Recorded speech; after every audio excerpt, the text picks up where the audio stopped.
Rebonsoir à tous, peut-être bonsoir à ceux qui n'étaient pas à la présentation précédente. Donc du coup très vite, c'est pas moi que vous êtes venu écouter ce soir et puis me retrouver seul sur scène comme ça me stresse un peu. Quelle excellente transition. Donc pour ceux qui n'étaient pas là aux présentations précédentes, vous avez sur votre droite un chat que certains d'entre vous, salut Régis, ont trouvé. Euh, euh, oui. Voilà. Donc vous avez un chat, vous avez aussi la liste des participants, et puis vous avez une fonctionnalité Question and Answer, salut Saturne, que je vous invite à utiliser pour poser vos questions à notre intervenante dans le cours de sa présentation. Salut Sarah. Je vais arrêter. Voilà, elle y répondra à son choix, ce qui le stresse le moins, bien entendu, soit pendant la présentation, soit à la fin. Voilà, eh bien, écoute, nous t'attendons sur scène. Tu es prête? Bonjour à tous. Merci beaucoup Fabrice pour l'entrée en matière. Bienvenue à tous, je vais partager mon écran et on va se lancer dans ce partage. Hop. J'espère que vous voyez bien. Bienvenue à ce partage, le stress dont vous êtes le héros. L'idée de ce partage, c'est de pouvoir se parler sans tabou du stress pour vous donner tous les moyens de gérer au mieux vos situations de stress, vos manifestations du stress, en tout cas, vous permettre de repartir avec une boîte à outils directement activable et une meilleure idée de comment mettre en place une stratégie ou en tout cas comprendre le stress. Je m'appelle Morgane Eckert. Je suis coach agile chez Publicis Sapient Engineering et je suis également experte du stress, non pas parce que je suis formée pour ça, mais tout simplement parce que j'ai beaucoup d'expérience en la matière. C'est comme ça. J'apprends à gérer au quotidien et je suis venue en fait vous partager mon expérience, y compris ma compréhension. Donc l'ensemble de cet échange a été préparé également avec une collègue coach professionnelle qui a pu m'apporter beaucoup d'éclairage sur des choses qui étaient, on va dire, naturellement exprimées, et elle a pu m'expliquer avec notamment de l'analyse transactionnelle ce qu'il y avait un petit peu plus derrière. Donc cette personne, c'est Anne-Sophie Giraud, qui a donné notamment un partage hier soir. Donc merci beaucoup Anne-Sophie pour ton accompagnement. Et pour toutes les personnes qui ont envie d'en savoir plus, sachez qu'elle a un blog dans lequel elle parle pas mal de ces choses-là. Pour bien communiquer ensemble, donc Fabrice vous a réexpliqué les modes d'interaction. Je regarderai au plus possible la partie chat durant l'échange. N'hésitez pas à intervenir si jamais il y a quelque chose qui n'est pas clair. Je préfère le clarifier plutôt qu'aller dans des explications un petit peu plus creusées et vous perdre en route. Et à la fin, on va se garder 10-15 minutes de questions-réponses. Pourquoi nous sommes ici? Donc, je vous expliquais pour casser un petit peu le tabou autour du stress qui est considéré comme le mal du siècle, qui est un risque psychosocial déjà présent depuis plus d'une dizaine d'années dans notre société, mais qui malheureusement est de plus en plus présent. En tout cas, c'est ce que je remarque. Peut-être que c'est parce que les personnes en parlent plus, mais le nombre de cas de stress intense augmente. Du coup, j'espère que en ressortant de cet échange, vous pourrez mieux comprendre ce qui se passe en vous, ou en tout cas ce qui peut se passer dans votre entourage, dans votre équipe, que ce soit pro ou perso, pour vous partager un retour d'expérience, bien sûr, essayer de vous faire gagner un petit peu de temps, on va dire, dans tout ça, pour vous donner une boîte à outils directement activable en sortie de cet échange et pour vous aider à définir une stratégie de gestion du stress. Donc, on va échanger en plusieurs parties. Le premier chapitre, ce sera faire connaissance avec le stress. Parce que il y a ce que nous avons vécu, mais il y a aussi ce que la science nous dit, que ce soit la médecine classique, ce qui va se passer d'un point de vue physiologique, ou encore ce qui va se passer d'un point de vue cognitif et comportemental. On va regarder ensuite en chapitre 2 votre stress à vous, de manière un petit peu plus précise, avec des moyens d'évaluation et des moyens de compréhension un petit peu plus poussés. Et puis, en troisième chapitre, là, on y va, on attaque, on choisit, en tout cas, on fait le tour de plusieurs outils, on choisit potentiellement son outil de préférence, on met en place un petit peu sa routine et on définit sa stratégie. Faisons connaissance avec le stress. Mon jeune ami tout simplement parce que le stress, en fait, par rapport à ce que nous en savons, nous en sommes encore à l'âge de pierre. La première définition du stress est rentrée, en fait, dans les connaissances scientifiques dans les années 1925 par notre cher Hans Selye, qui est un petit peu le père fondateur, celui qui l'a théorisé en premier. Donc, c'était un chercheur viennois qui a ensuite émigré au Canada. Donc, aujourd'hui, il y a beaucoup de lectures scientifiques dont les auteurs sont canadiens. Le stress, la manière dont ça a été pour la première fois défini, c'est l'ensemble des moyens et psychologiques mis en œuvre par une personne pour s'adapter à un événement. Donc, c'est une première définition qui est relativement sommaire et que j'aimerais compléter avec quelque chose d'un petit peu plus verbeux. Initialement, le stress, c'est positif parce que c'est un moyen de survie. C'est une manière, en fait, dont notre corps va réagir à un événement. Donc, c'est un état. C'est une réaction à un stimulus extérieur, le lion qui nous chasse, par exemple, que le psyché ne peut gérer. Donc, ça se passe à ce niveau-là, vraiment dans le cerveau reptilien, dans ce qui est le plus primaire chez nous. Du coup, ça se passe en une fraction de seconde. Le corps, il va se mettre en alerte pour justement permettre au corps d'avoir une réaction. Parce qu'en état de stress, tout est mieux que ne pas agir. Alors, parfois, bien sûr, on va se retrouver en stress et puis on va être immobilisé. On va en reparler un petit peu plus tard. Mais en tout cas, initialement, le corps va générer tout un tas d'hormones et tout un tas de réactions physiologiques pour nous permettre justement de nous mettre en action pour fuir ou attaquer le lion. Bon, la fuite serait la meilleure stratégie dans ce cas-là. Effectivement. Du coup, le stress est positif jusqu'au moment où en fait il va s'emballer. Et c'est là où il devient négatif ou en tout cas contre-productif, tout simplement parce que au moment où le corps enclenche tout un tas de stimulus pour justement se mettre en état de réaction, et ben en fait le cerveau ne va pas du tout réfléchir de manière adaptée. Il y a même des premières études qui disent qu'il y a 70% de nos pensées dans ce cas-là qui sont inadaptées par rapport à la situation à laquelle on est confronté.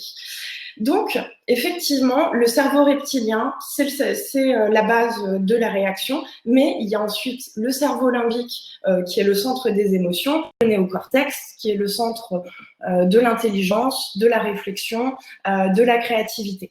Donc, si le cerveau reptilien, il s'emballe, il va noyer le cerveau limbique, qui va s'emballer à nouveau, enfin lui-même, et qui va empêcher le cortex cérébral de bien fonctionner. C'est dans ce cas-là, par exemple, qu'on peut se retrouver dans un état d'immobilisation. Par exemple, je monte sur scène, je connais très bien ma présentation puisque je l'ai répétée, et pourtant, je suis incapable de décrocher un mot. Ça, c'est le cerveau reptilien qui a noyé l'ensemble du cerveau et qui, du coup, crée une réaction totalement inadaptée à la situation. Notre cher Hans Selye a travaillé un petit peu plus longuement sur le stress et a théorisé ce qu'on appelle le syndrome général d'adaptation et qui nous permet en fait de comprendre l'ensemble de la réponse de l'organisme face à un agent stressant. C'est-à-dire que au moment où vous avez un élément stressant, vous avez une phase de choc, donc le premier pic, et ensuite une phase de contre-choc pour justement permettre de revenir à un état, l'état normal, l'état d'homéostasie avant. Sur la phase de choc, donc, il va y avoir, par exemple, notre rythme cardiaque qui va s'accélérer, nos muscles qui vont se contracter, nos pupilles qui vont se dilater, notre pression artérielle qui va augmenter. Donc, tout ça, hein, c'est normal, c'est la réaction primaire, notre corps qui se met en alerte. Ça peut durer quelques minutes jusqu'à 24 heures. Donc, à ce moment-là, ça veut dire que notre système, eh ben, il n'est pas noyé, mais en tout cas, il y a beaucoup d'hormones qui vont circuler dans notre système, et notamment l'hormone de cortisol. L'hormone de cortisol qui permet justement au corps de réagir par rapport à l'agent stressant. La phase 2, c'est justement si nous n'avons pas réussi à régler notre agent stressant. Si le lion est encore présent le lendemain, il est tapi dans un coin et j'ai toujours pas mis de barrière autour de chez moi qui nous empêche, qui nous permet d'être protégés et qui l'empêche de rentrer. Donc à ce moment-là, le corps en fait, il va rentrer donc en résistance. Le niveau de résistance va être augmenté artificiellement, donc par un ensemble d'hormones justement, pour permettre au corps ou à l'esprit de résister à l'agression. C'est là où en fait le stress devient un petit peu dangereux, parce que si la phase de résistance se prolonge, on va passer en phase d'épuisement. C'est-à-dire que en phase de résistance, on a augmenté notre niveau de tolérance, notre palier, ce qui veut dire qu'on est en train d'avoir encore plus d'hormones, et là on est en train de noyer un petit peu plus notre système et on est en train de faire un effort trop important, ce qui fait que notre système se fatigue jusqu'au point où il va y avoir une chute en fait, hein, physique, psychologique, comportementale, émotionnelle. Donc c'est là où on peut rencontrer notamment le terme de burn-out professionnel dont on entend de plus en plus parler. À ce moment-là, le stress devient pathologique, on va dire maladif. On peut voir par exemple une dépression apparaître, on peut voir des crises d'angoisse très importantes apparaître, il va y avoir des troubles de l'humeur vraiment importants, une modification de la vision de soi-même. Là, on est vraiment dans quelque chose d'assez avancé. La recette du stress. Donc ça a été, on va dire, théorisé il y a quelques années. C'est assez récent et en fait, c'est lié à une centaine de personnes interviewées pendant plus d'1 an. Et effectivement, les chercheurs ont remarqué que plus il y a d'ingrédients qui sont le contrôle faible, l'imprévisibilité, la nouveauté ou l'ego menacé, plus la situation va être particulièrement stressante. Bien évidemment, ce n'est pas une règle immuable. Il y a d'autres facteurs qui rentrent en jeu, mais globalement, quand on rentre dans une situation avec 3 de ces composantes, on peut se dire que c'est quand même très désagréable. Un exemple, ça a été malheureusement le coronavirus. Le coronavirus, je ne sais pas pour vous, mais personnellement, j'ai ressenti un contrôle très faible sur la situation. Parce que même si j'ai pu faire, on va dire, des actions confort qui étaient tout tout ce qui était rester à la maison le plus possible, ne pas sortir faire des courses, se faire livrer, se désinfecter les mains le plus possible, etc. Ça ne me permettait pas pour autant de faire disparaître la maladie. Donc sur le long terme, c'est un effort collectif, bien évidemment, mais personnellement, je n'avais pas les moyens de le contrôler. C'était complètement imprévisible et c'est une situation que je n'ai jamais connue. Donc, à titre personnel, effectivement, le confinement était stressant. Ça a été gérable puisque j'ai pu mettre en place un certain nombre d'actions et d'outils, mais ça a été une situation qui était particulièrement stressante. Le déconfinement aussi, d'une certaine manière, puisque ce n'est pas tout à fait un retour à la normale. Donc, nous sommes encore dans un élan de nouveauté. Là où notre contrôle est un peu plus important, mais il est toujours un petit peu faible, puisqu'il y a un élément très, très extérieur sur lequel on n'a pas forcément d'impact direct. Le stress, comme je vous le disais, ça dépend de beaucoup de choses. Bien sûr, ça dépend d'événements extérieurs, mais ça dépend aussi de nous et d'éléments intérieurs, et notamment de notre perception, parce qu'on a tous une capacité différente à interpréter les situations et à évaluer également nos propres ressources pour y faire face. Du coup, ce qui est déterminant, c'est la perception et le vécu de ces événements. Et on n'est pas tous égaux face au stress. Je vais vous donner un autre exemple qui me concerne en tant que stressée professionnelle. Phobie. J'ai une phobie qui est rigolote pour les gens qui m'entourent, mais alors moi, chaque été, c'est compliqué. J'ai la phobie des guêpes, des abeilles, des bourdons et globalement de tout insecte volant qui va faire un bzzz jusqu'à temps que je vois qu'il ne peut pas me piquer et que ça ne peut pas me faire de mal. Bon, soit dit en passant, je suis allergique, donc la menace est plutôt importante. Par contre, quand je mange dehors avec des collègues, des amis ou autres, personne n'est inquiet. Alors que moi, je peux me lever 2-3 fois par repas parce que je ne peux pas rester sur ma chaise alors qu'il y a une guêpe qui est en train de se poser sur un morceau de melon que je voulais manger. C'est quelque chose, je ne le contrôle pas. Et d'ailleurs, on dit souvent, il ne faut pas bouger parce que sinon, on est une menace et puis ils vont nous attaquer. Oui, bah, ça ne se contrôle pas. Donc, je vous expliquais le sujet du cerveau reptilien qui donne tout ce qu'il faut justement pour être en action et réagir. Bah, moi, ma réaction de fuite, elle est très, très efficace, je vous assure. Et donc, du coup, par rapport à cette situation stressante, moi, je perçois que j'ai pas du tout la capacité pour réagir correctement. Et donc, du coup, il y a des équilibres. Donc ça, c'est un stress qui est plutôt aigu, dans le sens où il arrive d'un seul coup et il disparaît très rapidement, à moins que le déjeuner à l'extérieur se prolonge pendant toute une journée et qu'elle soit toute au rendez-vous, bien sûr. Mais il y a des situations qu'on peut anticiper et qui peuvent être stressantes, comme parler devant 58 personnes actuellement. Et donc là, en fait, la réaction de stress, c'est effectivement le stresseur, parler devant une cinquantaine de personnes, mais également ce qu'on appelle la stressabilité. C'est-à-dire que c'est l'ensemble de notre système cognitif, de nos valeurs, de notre vécu, de nos besoins et de ce qui fait que nous sommes nous, donc notre personnalité et tous ces éléments-là. Donc, personne ne réagira exactement de la même manière à un stresseur. Parce que par rapport à notre personnalité, qui nous sommes, d'où nous venons, etc., ça ne sera pas forcément un préjudice, une menace ou un défi. Et d'ailleurs, ce n'est jamais ou rarement les trois en même temps.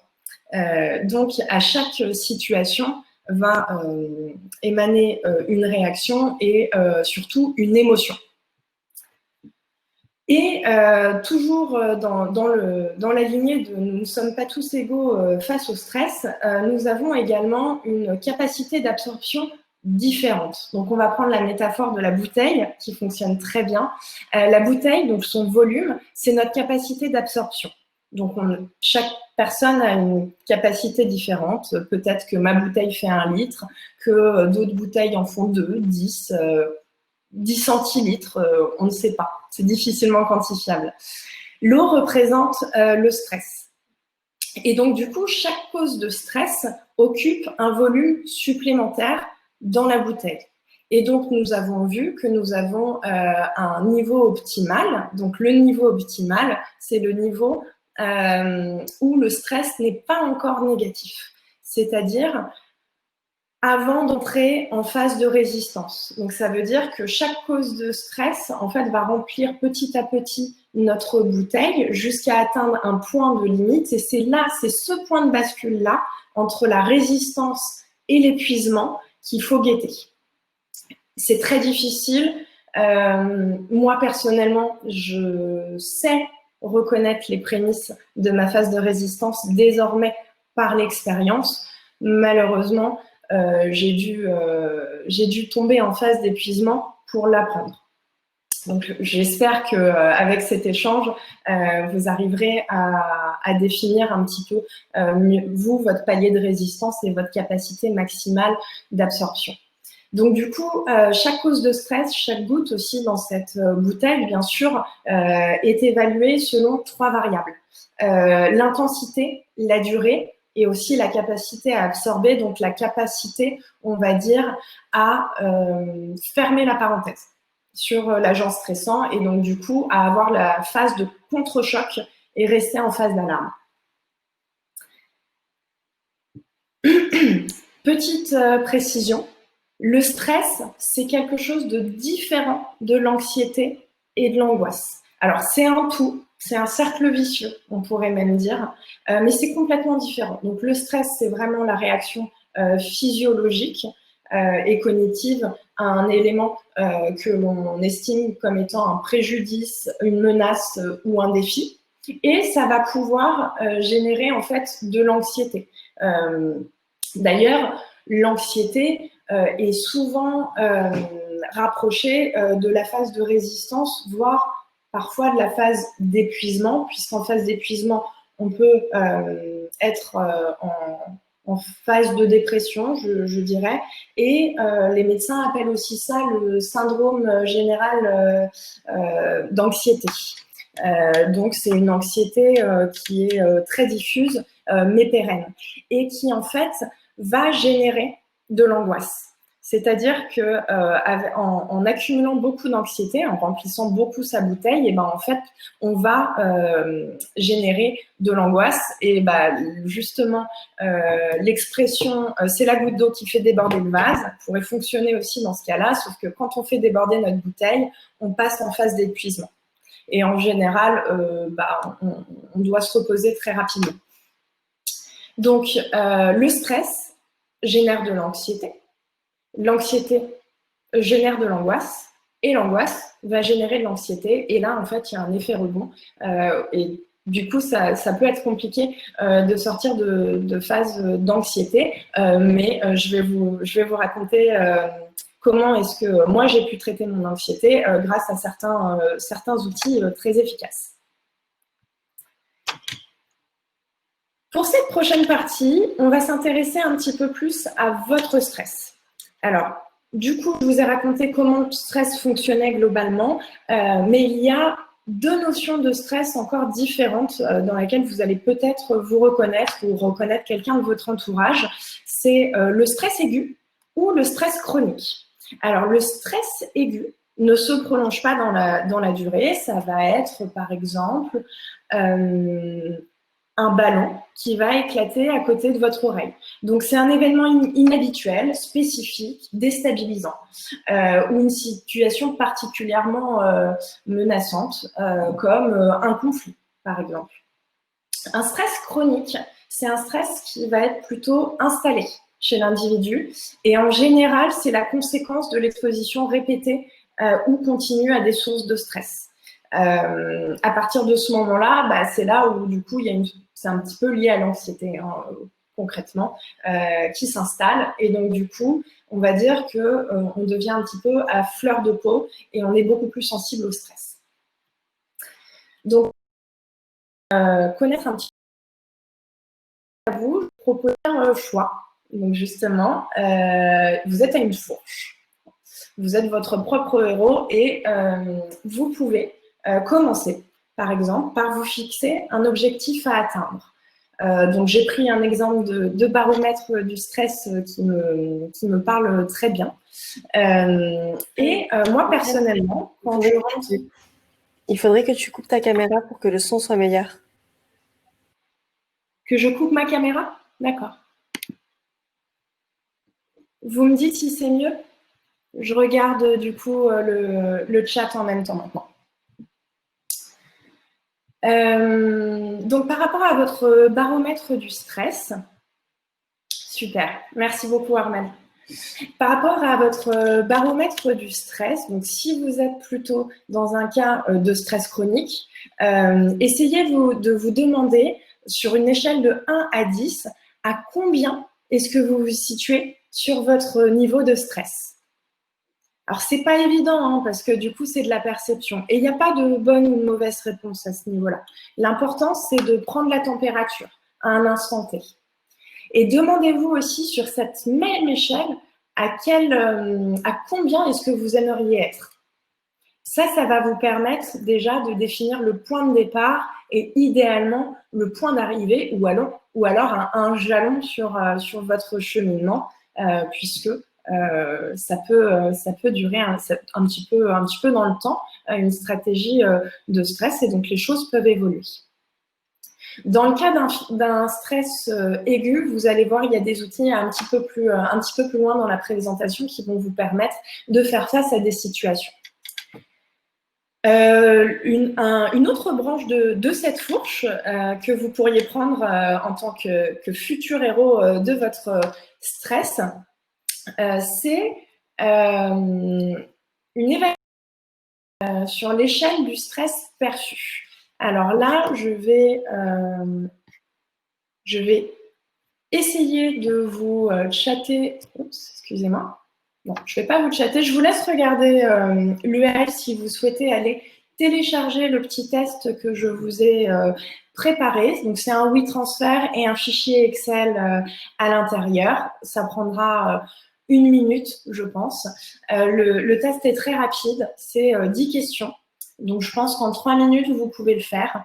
Et c'est un test qui est bien sûr disponible sur Internet, mais qui a été créé par des psychologues en 1984 et qui est encore très utilisé de nos jours. Pour moi, faire ce test, ou en tout cas faire un bilan sur notre état de stress, c'est le premier pas justement pour aller vers une amélioration.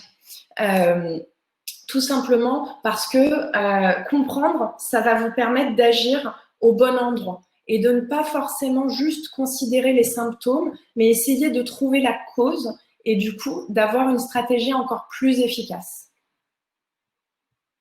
Ah, Régis, j'entends qu'il y a quelque chose qui ne va pas. Il y a une erreur 404. Ce n'est pas très pratique. Je vais essayer de régler ça tout de suite. Je vous demande une toute petite seconde et je vais vous mettre un lien vers le Google Drive directement et vous me dites si c'est mieux. Hop, dites-moi si le Google Doc est plus accessible. Je vois des gens qui se connectent, ça a l'air mieux. La dernière fois que j'ai fait un test en Google Doc, on m'a dit qu'au bout d'un certain nombre de personnes sur le document, ça commençait à ramer un petit peu. Donc du coup, je vous en ai préparé un deuxième. Si vous souhaitez changer de Google Doc, vous pouvez aller sur le deuxième également que je viens de vous chatter. Donc sur ce test, que je vous conseille de copier de votre côté, puisque vous êtes une vingtaine ou une trentaine en parallèle dessus, vous avez une dizaine de questions. Sur cette dizaine de questions, vous avez à chaque fois une échelle de réponse qui va incrémenter ou soustraire un certain nombre de points et qui va vous donner un score. Ce score, déjà, va vous permettre, je pense, de savoir dans quelle phase de résistance ou dans quel palier de stress vous êtes, mais il va vous permettre également de vous poser des questions et du coup de commencer à réfléchir sur les situations qui vous stressent, la fréquence à laquelle vous êtes stressé et ainsi de suite.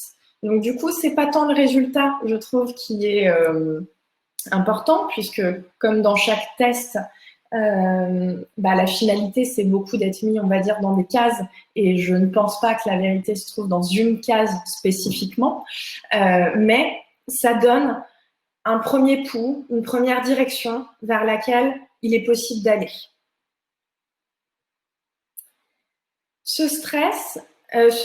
test, excusez-moi lapsus, rappelez-vous, du coup, je vous renvoie aux différentes phases de résistance, enfin la phase d'alarme, la phase de résistance et la phase d'épuisement.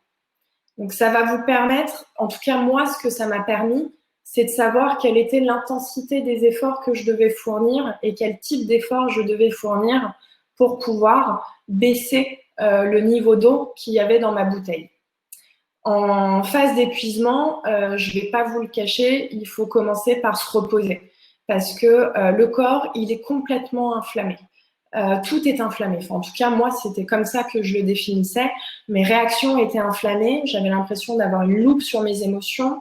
Je dormais très mal ou alors je dormais beaucoup. Mais pour autant, j'étais quand même fatiguée le lendemain, petit appétit, etc. Donc, du coup, il faut beaucoup dormir. En phase de résistance, il faut faire attention à ne pas aller plus loin. Donc, il faut trouver un moyen de stabiliser son niveau stress et de trouver un moyen d'évacuer le stress. Et en phase d'alarme, je dirais qu'il faut essayer d'anticiper au maximum les situations qui peuvent nous rendre inconfortables ou alors de travailler justement sur notre réaction. Je vous donne un exemple. J'ai une amie qui avait la phobie de prendre l'avion, mais une phobie irrépressible. C'est-à-dire que arriver à l'aéroport, c'était des émotions très fortes et souvent c'était des crises de pleurs.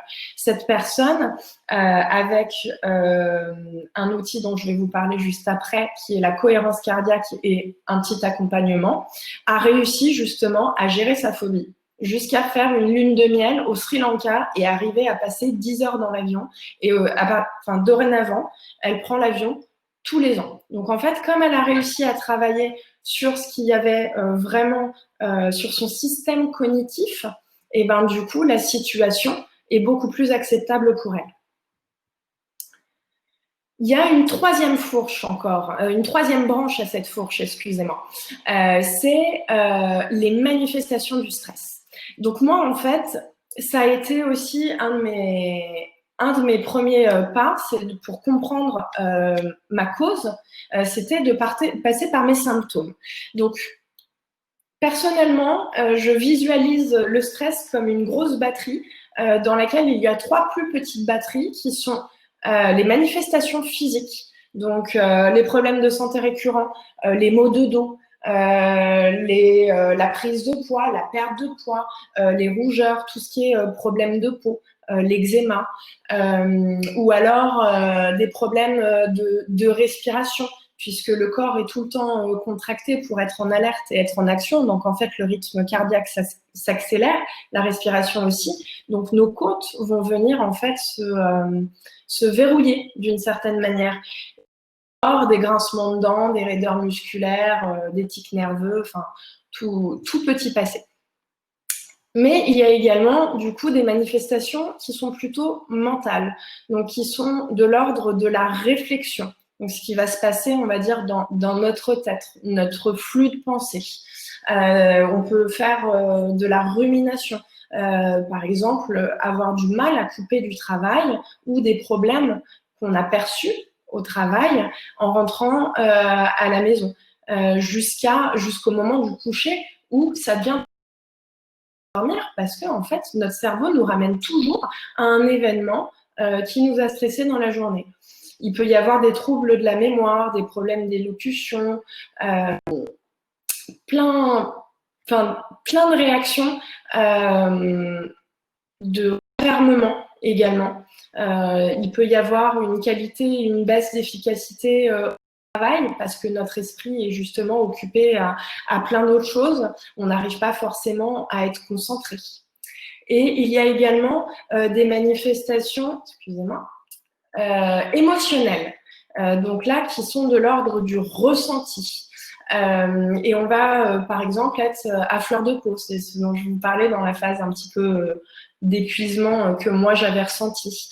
Ou alors, on va être très, très critique sur quelqu'un, où on va passer justement d'une absence de réaction à une euphorie incroyable. Enfin, c'est quelque chose, les émotions commencent à être très difficilement maîtrisables, par exemple. Et donc, du coup, cet ensemble de... Donc, bien sûr, cette liste n'est pas exhaustive et à personnaliser selon votre...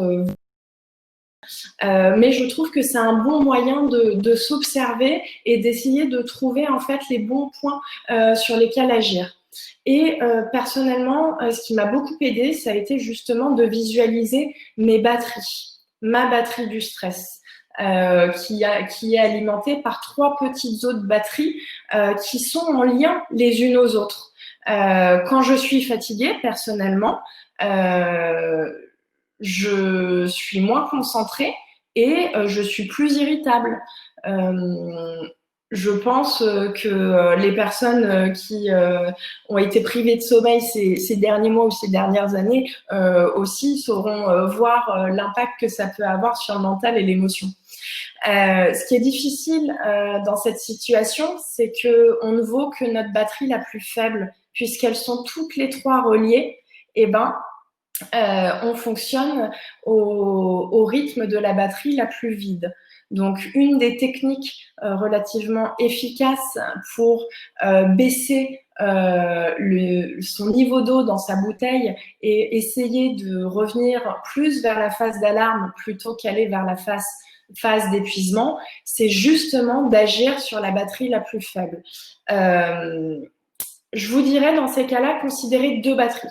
Parce que le physique, de toute façon, va être épuisé par une exposition prolongée au stress, tout simplement parce que le cortisol au bout d'un moment, va venir noyer en fait tout notre cerveau et va dérégler notre fonctionnement. Donc, on arrivera moins à dormir, etc. Du coup, considérez la batterie physique, mais considérez également la batterie mentale et ou émotionnelle, puisque dans ces cas-là, vous pouvez être du coup sensible sur les 3 batteries. Et une dernière chose que je vous conseille fortement, c'est de vous reconnecter à vous. Donc, toute cette démarche de questionnement, c'est déjà pour se reconnecter à soi, mais n'hésitez pas à faire un petit scanner, balayage corporel régulier, un petit point d'état de vous-même, tout simplement parce que ce qui, moi, m'a aidé, ça a été de trouver les types de stresseurs auxquels je réagissais.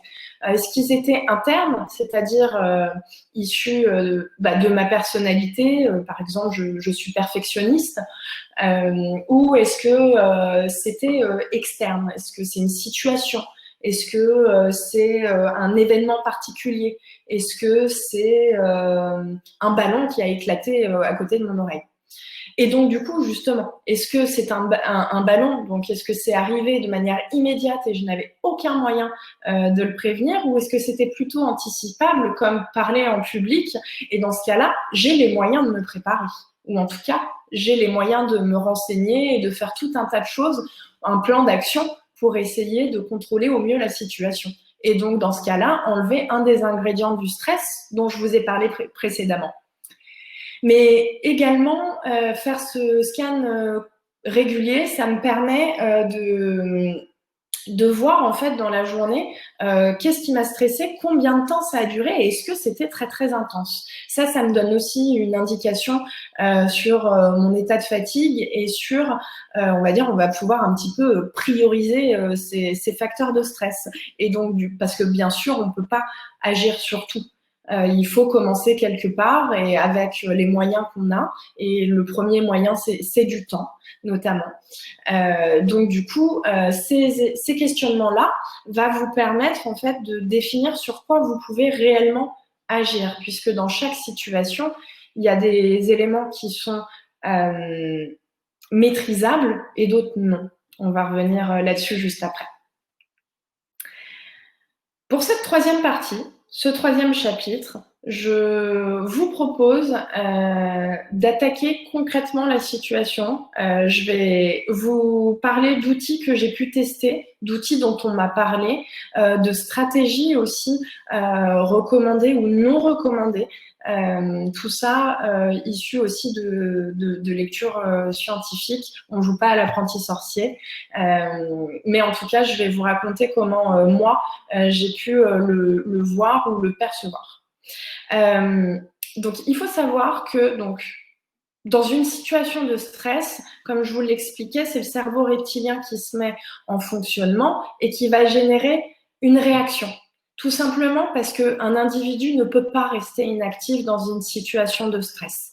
Et donc, du coup, au-delà des réactions chimiques, physiques, physiologiques, etc., qui surgissent en lui, il va y avoir une réaction cognitive, on va dire. C'est-à-dire que on va essayer de réfléchir inconsciemment, pour la plupart des cas, à on va tenter de répondre à une situation. Et donc ça, dans les études actuelles, ça s'appelle du coping. Donc c'est un mot anglo-saxon qui veut dire faire face. Et donc c'est la façon dont l'individu va raisonner et agir pour remédier aux aspects négatifs d'une situation stressante. Donc, du coup, le coping, il y a deux manières de le catégoriser. Il y a une première manière qui va être centrée sur l'émotion. Et donc, du coup, les moyens pour réduire son stress, ça va être de la relaxation, une activité distrayante, du sport, du jardinage, ou alors la recherche d'un soutien social, de l'humour, ou encore de la spiritualité. À côté de ça, il y a une autre manière de voir cette stratégie, c'est centré sur le problème. Donc là, on va plutôt être actif. On va, par exemple, rechercher des informations concernant l'événement stressant. On va essayer de définir une action pour supprimer l'agent stresseur ou encore travailler sur la maîtrise de soi. Et donc, du coup, dans ces études sur comment est-ce qu'on réagit face au stress de manière consciente ou inconsciente, bien sûr, il y a une autre manière de catégoriser. Donc, on va dire que là, on va retourner la pièce et on va regarder la seconde face et vous allez voir que les faces se répondent un petit peu. C'est active ou passive. Donc, active, on va faire face, on va affronter. Par contre, passif, on va fuir. Exemple de stratégie active pour le confinement et donc la menace du coronavirus. Il y a des personnes qui ont eu besoin de se renseigner un maximum parce que comprendre, ça leur a permis justement d'être rassurés. Je vous donne un autre exemple très concret. Moi qui ai lutté contre mon stress, je me suis mise à essayer de comprendre et à lire énormément de choses. Et c'est pour ça que je suis là d'ailleurs aujourd'hui. Dans le confinement, il y a certaines personnes qui, en cherchant le lien social, se sont mis à faire des e-apéros ou alors à jouer sur des plateformes de jeux en ligne ou alors à appeler beaucoup, beaucoup plus son entourage que les mois passés. Et c'est OK. Ou alors, il y a le développement du plan d'action avec, par exemple, faire une radia de papier toilette au supermarché. C'est une stratégie active. Par contre, dans le cas de confinement, un exemple passif, ça va être de se couper de toute source d'information, de se préparer mentalement, en tout cas, à tomber malade et à se dire que de toute façon, advienne que pourra, on ne peut rien faire. Donc, pourquoi je vous parle de ça? Tout simplement parce que quand vous allez identifier un agent stressant, essayez de vous interroger sur quelle stratégie vous mettez en place, consciemment ou inconsciemment, bien sûr, hein. Tout simplement parce qu'il y a des stratégies qui sont plus ou moins efficaces ou plus ou moins dangereuses. Ah, je vois qu'il y a une personne qui a perdu le son, Dorothée. J'espère qu'F5 fonctionnera. Du coup, les résultats de certaines études, à prendre avec des pincettes bien sûr, hein, puisque nous en sommes encore à l'âge de pierre, comme je le disais, c'est que les stratégies d'évitement, donc les stratégies passives, sont inefficaces si elles sont employées de façon quasi exclusive.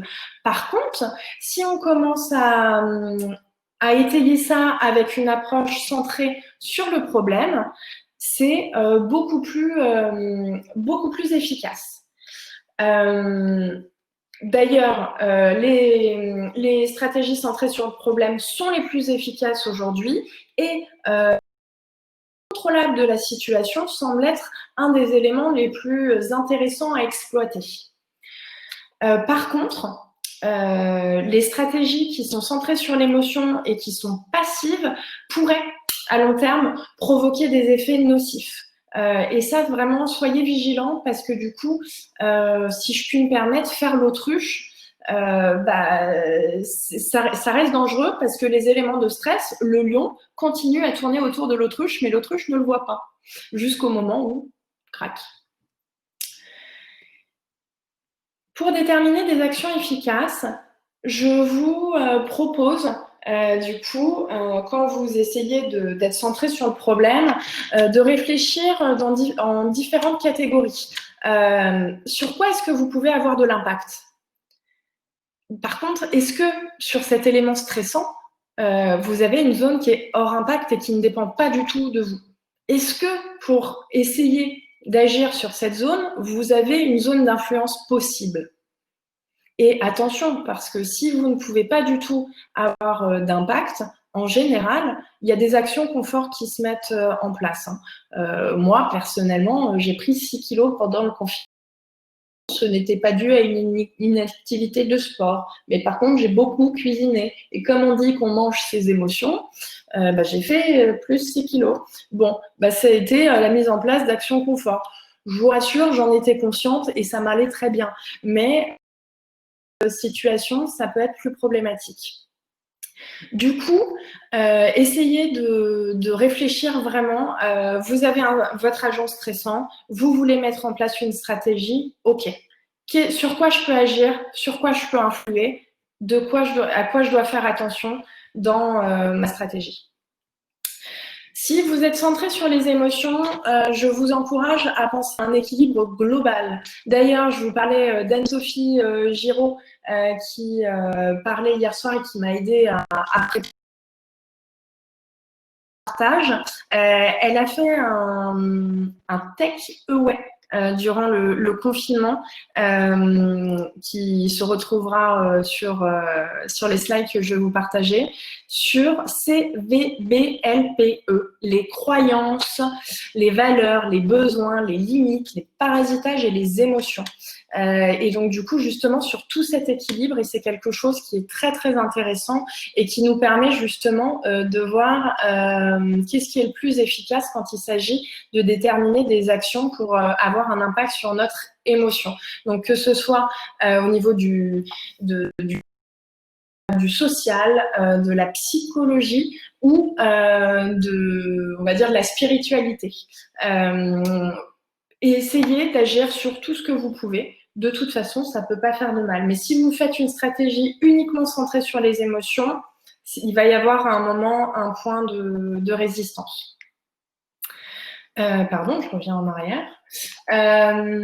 Un des premiers outils qui m'a été le plus utile quand j'ai voulu faire baisser mon stress, c'était la respiration et notamment la cohérence cardiaque. Donc, il existe plein de techniques de respiration possibles et d'ailleurs qui peuvent s'additionner.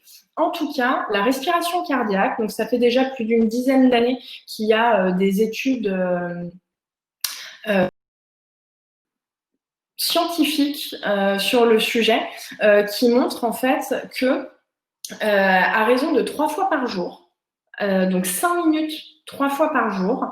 Les effets à court terme, à moyen terme et à long terme sont exceptionnels. Donc, à court terme, il va y avoir une réduction, un apaisement, donc du coup une augmentation de l'amplitude cardiaque et un apaisement immédiat. À moyen terme, donc dans un délai de 4 heures, il y a une baisse du cortisol et tout un équilibre qui se fait au niveau de l'ensemble des hormones du corps. Et à long terme, au bout d'une dizaine de jours, là, on voit même une amélioration notoire dans, par exemple, l'amélioration de la concentration, la mémorisation, la régulation du taux de sucre, une meilleure récupération. Voilà. Donc, comment ça s'explique? Ça s'explique tout simplement parce qu'en fait, nous avons 3 réseaux de neurones dans le corps. Donc, bien sûr, il y a le cerveau. Et puis, il y a le deuxième cerveau dont vous avez peut-être déjà entendu parler, qui est l'estomac, enfin le ventre en tout cas, et le cœur. En fait, nous avons 40 000 neurones dans le cœur. Donc, en gérant la respiration, le rythme cardiaque va venir en résonance avec l'ensemble du corps, et ça va du coup apaiser le psyché, le physique, les émotions. Attention néanmoins, chaque individu a sa propre fréquence respiratoire et donc du coup, chaque individu a une cohérence cardiaque optimale. Il y a des applications gratuites que vous pourrez trouver sur les stores de vos téléphones. Il y a aussi des vidéos YouTube. Essayez de trouver quelque chose que vous pouvez moduler, comme ça vous pourrez le personnaliser. Le deuxième outil qui m'a été extrêmement utile quand j'étais en phase de résistance, et j'insiste, parce que méditer en phase d'épuisement, c'est très compliqué parce que si on rumine, on ne peut pas s'arrêter de penser. Et en fait, la méditation et la pleine conscience, c'est ce qui a le mieux marché pour moi en tout cas, et c'est ce qui est le plus recommandé par les médecins. Ça permet de faire un lâcher-prise mental. Donc, le concept de base, c'est d'arrêter de penser. Alors, c'est très compliqué, mais une fois qu'on a chopé le truc, c'est très agréable et du coup, c'est se mettre en position d'observateur par rapport à son propre fonctionnement. Et donc, du coup, ça permet aussi de calmer les émotions. C'est une pratique régulière, va apporter un bien-être sur le long terme. Là, je vous ai mis à l'écran quelques exemples scientifiques. Bien évidemment, je ne pense pas que la méditation, en cas de phase d'épuisement, par exemple, soit le seul outil à utiliser, tout simplement parce que déjà s'arrêter de penser, ça peut être très stressant en fait, mine de rien. Ne pas arriver à s'arrêter de penser, et du coup ça va aller dans le sens de la dévalorisation de soi, et du coup on rentre encore dans le cercle vicieux. Donc trouvez déjà les moyens de vous reposer, de calmer vos émotions et de calmer votre flux de pensée. Et quand vous êtes en phase de résistance, là vous pouvez du coup commencer à méditer.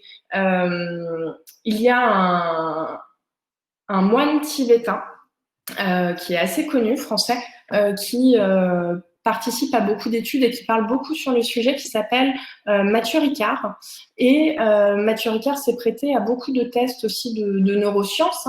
Et en fait, on a pu observer qu'au bout de... Bon, bien sûr, il a plusieurs milliers d'heures de méditation au compteur, mais au bout d'une certaine expérience, en fait, la constitution du cerveau n'est pas la même. Et du coup, la région qui fabrique la peur, elle va pas réagir de la même manière.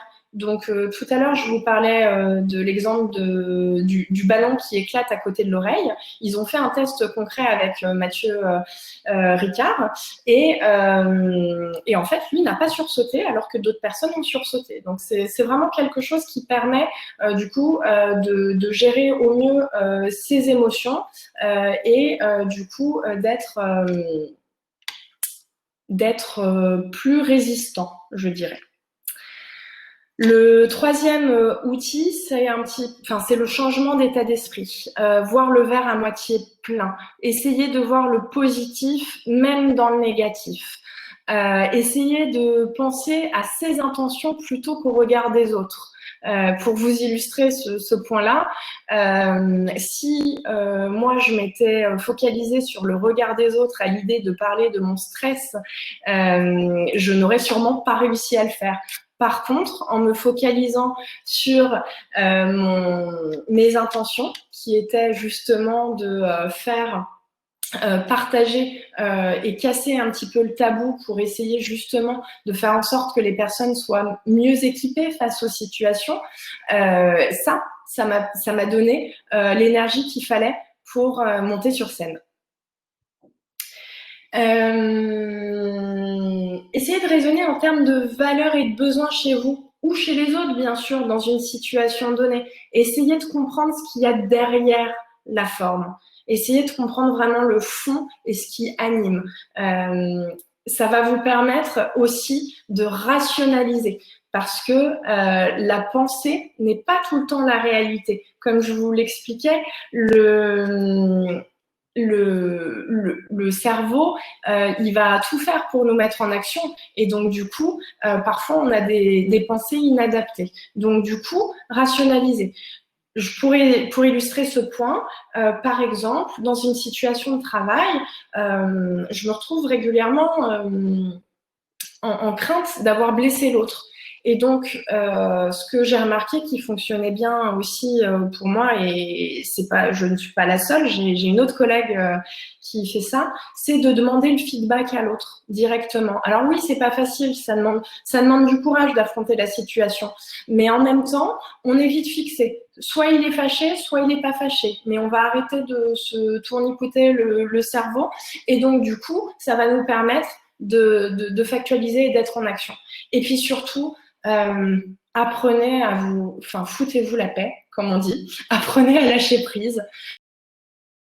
C'est pas facile. Ce qu'on m'a expliqué et ce que j'apprends encore aujourd'hui, c'est que ça passe d'abord par l'estime de soi. Sans estime de soi, on ne peut pas avoir confiance en soi. Et sans confiance en soi, c'est difficile de lâcher prise. Et le dernier outil, qui est, je pense, vraiment à la base, c'est l'hygiène de vie. Donc là, on retrouve la pyramide de Maslow. Et du coup, c'est des grandes banalités ce que je vais vous partager, mais pourtant, c'est très, très, très, très important. Autant de sommeil que nécessaire.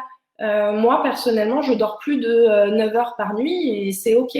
Mais prenez le temps de récupération qu'il faut pour amener justement l'énergie à votre corps. N'hésitez pas à faire des siestes s'il faut, ou alors essayez de vous endormir 30 minutes plus tôt. Attention si vous êtes en état de stress important à la caféine, à l'alcool, au sucre et au gras, parce qu'en fait tout ça, ça va venir augmenter votre taux de cortisol et donc du coup ça va mettre votre corps encore en surcharge, en surchauffe d'une certaine manière. Par contre, pour contrebalancer ça, vous pouvez faire du sport. Alors attention, pas de surinvestissement physique. Pour les personnes qui font de la course par exemple, et si vous êtes très sensible au stress, faites attention, par exemple, à ne pas forcément aller courir un marathon. Parce qu'au bout d'un moment, le corps est tellement stressé qu'il va générer du cortisol naturellement. Et donc, du coup, c'est pas forcément l'effet que vous allez attendre. Par contre, des petits exercices d'endurance de 20-30 minutes par jour, par exemple, ça va vous permettre de réduire justement les excédents de cortisol et de contrebalancer avec de l'endorphine et toutes les hormones qui nous font du bien. À hauteur de 2 heures par semaine, c'est vraiment, vraiment idéal. Enfin, c'est le minimum en fait pour avoir un équilibre à peu près correct. Et donc du coup, dans les différents sports que moi j'ai pu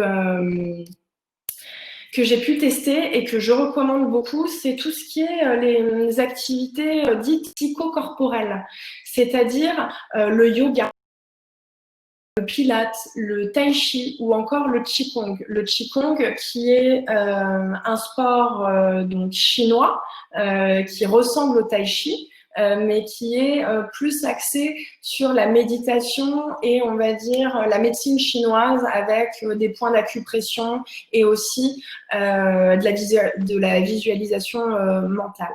Donc, pensez à des choses qui vous font du bien, mais sans pour autant aller sur un surinvestissement. Parce que quand on est en stress, parfois on peut avoir l'impression d'avoir beaucoup d'énergie et en fait, c'est l'arbre qui cache la forêt. Enfin, c'est un faux signal. Pour mettre votre routine en place, moi, je vous conseille d'essayer de prendre peut-être 15 minutes par jour. C'est déjà beaucoup et c'est un investissement important, surtout avec la régularité, bien sûr. Mais je pense que c'est là où les bénéfices seront les meilleurs. En tout cas, c'est ce que moi, j'ai constaté chez moi, bien sûr. Continuez à vous écouter régulièrement. Prenez quelques minutes chaque jour, peut-être même juste une minute pour pas retomber dans les mêmes travers et dans les mêmes situations. Essayez de vous organiser un petit peu en amont pour pas vous laisser dépasser et pouvoir anticiper des situations à venir et méfiez-vous de l'énergie, de la surénergie que vous pourriez avoir. Bien sûr, je parle pas de l'énergie à revendre que vous aviez pendant le confinement parce que on était beaucoup moins actifs. Hein. Dans ces cas-là, je pense qu'il y a un surplus d'énergie qu'il faut extérioriser. Mais quand vous êtes vraiment en phase de résistance avancée, a priori, votre corps est en train vraiment de fatiguer. Donc, faites attention à ça. Et voilà d'autres outils qui sont à explorer. J'ai mis des petites coches sur les outils que j'ai pu tester. L'hypnose, chez moi, ça marche super bien. Je vous partage la chaîne YouTube que j'utilise et que je n'arrête pas, sur laquelle je n'arrête pas d'aller puisqu'il y a toujours des nouveaux épisodes. J'ai quelqu'un de mon entourage qui m'a expliqué qu'écouter de la musique en 432 Hz était très très très relaxant. C'est-à-dire que naturellement, enfin la plupart des musiques sont encodées en 440 Hz, mais apparemment cette fréquence-là apporte de l'apaisement et l'explication scientifique est assez intéressante pour ceux qui ont envie d'aller voir. Une petite dédicace à Olivier qui est dans la salle et qui m'a parlé effectivement du ronronnement du chat comme étant un élément anti-stress. Alors, ce n'est pas une blague, il y a vraiment une explication scientifique. Hein. La ronron-thérapie, ça marche et de toute façon, ça fait du bien tant qu'on n'est pas allergique ou tant qu'on aime bien les animaux. L'alimentation, ça va être un outil vraiment intéressant, surtout par rapport à l'apport d'oméga 3 le soir. Tout simplement parce que notre cerveau, avec les capacités de mémorisation en baisse, etc., aura besoin d'un petit coup de boost. La respiration abdominale que vous pouvez faire en parallèle de la cohérence cardiaque et la mise au vert. Ça va vous allez voir que vos 5 sens vont être mis au repos et que ça va vous faire grand bien.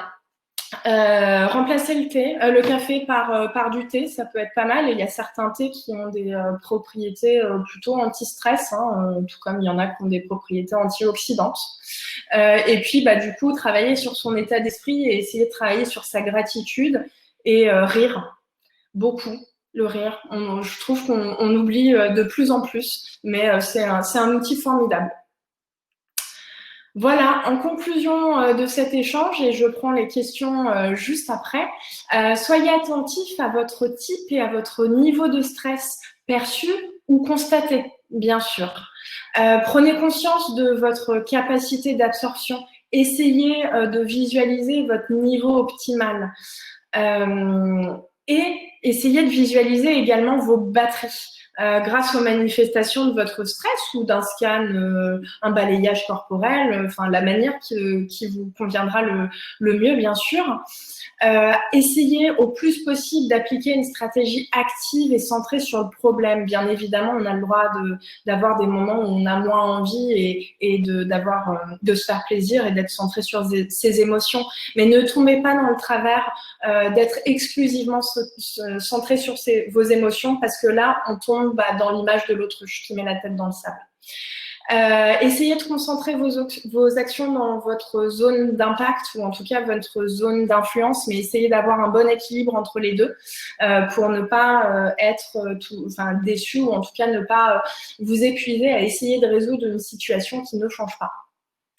Pensez à vos différents besoins pour retrouver votre équilibre et essayez de travailler votre stressabilité. Il y a plein de moyens pour le faire, dont la méditation dont je vous ai parlé. Je vous ai mis quelques références avec notamment le lien vers la vidéo de Anne-Sophie dont je vous parlais sur les croyances, les valeurs, les besoins, les limites, les parasites et j'ai oublié le E. Et puis quelques lectures où vous trouverez écho avec ma présentation que je vais vous envoyer, qui sera disponible bien sûr juste dès demain, je pense. Merci beaucoup pour votre temps. Merci aussi pour les questions que je vois. Je suis disponible jusqu'à la prochaine, jusqu'au prochain partage pour discuter avec vous. À l'instar de Cyril, je vous propose de faire des groupes de papotage sur les tables et puis si vous me laissez un siège, je passerai pour répondre à vos questions. Est-ce que vous allez avoir la présentation? Bien sûr que vous allez avoir la présentation. On va on va la partager sur les différents réseaux sociaux de Frugagile, je pense. Je laisserai Fabrice confirmer cela. J'ai un petit doute, mais ça sera partagé, bien sûr. Et pour les stratégies centrées solution focus, efficace? Oui, bien sûr, parce que sans solution, il y a pas de problème, pas de solution. Donc, je pense que les deux rentrent en résonance. Et à partir du moment où on pense solution, on est déjà dans un plan d'action. Donc, on est déjà en phase, en stratégie active en tout cas. Comment est-ce qu'on peut aider les autres à moins stresser?